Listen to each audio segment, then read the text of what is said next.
Hello বন্ধুরা, দেখুন আমি আজকে গাছে কি দেব। এগুলি হচ্ছে ডিমের খোসা। ডিমের খোসাগুলি পাউডার করে রেখেছি মিক্সারে। এখন এগুলি আমি গাছে দেব। আমার প্রত্যেক গাছে আমি এগুলি ইউজ করি, বাজার থেকে আর কিনি না। আমি কিভাবে গাছে ক্যালসিয়াম দেই, এই দেখুন এগুলি হচ্ছে ডিমের খোসা। এগুলি আমি পাউডার করে নিয়েছি। এই পাউডারগুলি আমি গাছের গুঁড়িতে দেব।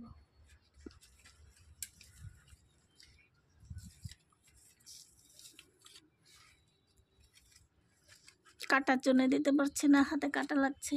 এভাবে আমি গাছের গুঁড়িতে এই পাউডারগুলি দেব।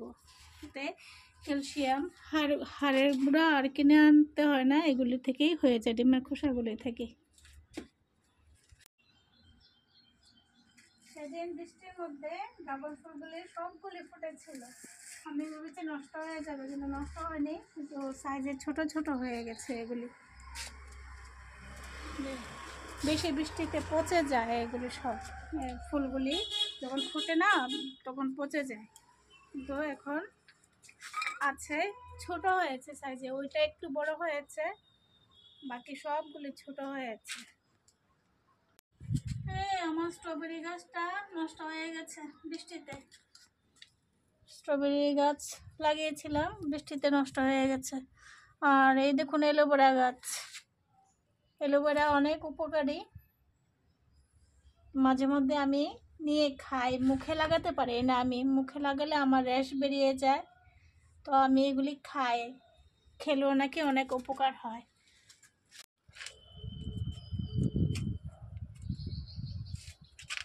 এই ফুলটিও ফুটেছে।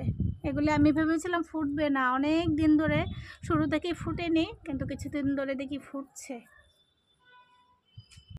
আমি এখন সবগুলি গাছেই একটু একটু করে নিয়ে এগুলি দেবো, ডিমের খোসার ক্যালসিয়ামগুলি দেব।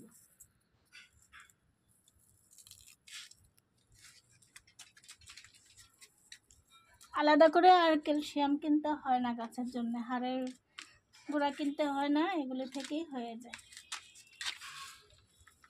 সবগুলিতেই দিয়ে দেব।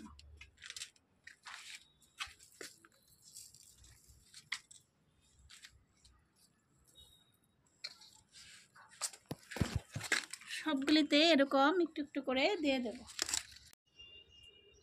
এই আমি লেবু ধরেছে, অনেকগুলি লেবু ধরেছে, অনেক লেবু ধরেছে। এগুলিতে আমি হাড়ের গুঁড়া, তারপরে খুল পচা এগুলি দিই।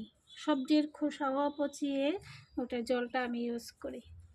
এটা ফ্লিপকার্ট থেকে কিনেছিলাম, 1 বছর পর্যন্ত কিছুই হয়নি, কিন্তু এগুলি দেওয়ার পর থেকে এখন লেবু ধরছে, অনেকগুলি ধরেছে লেবু।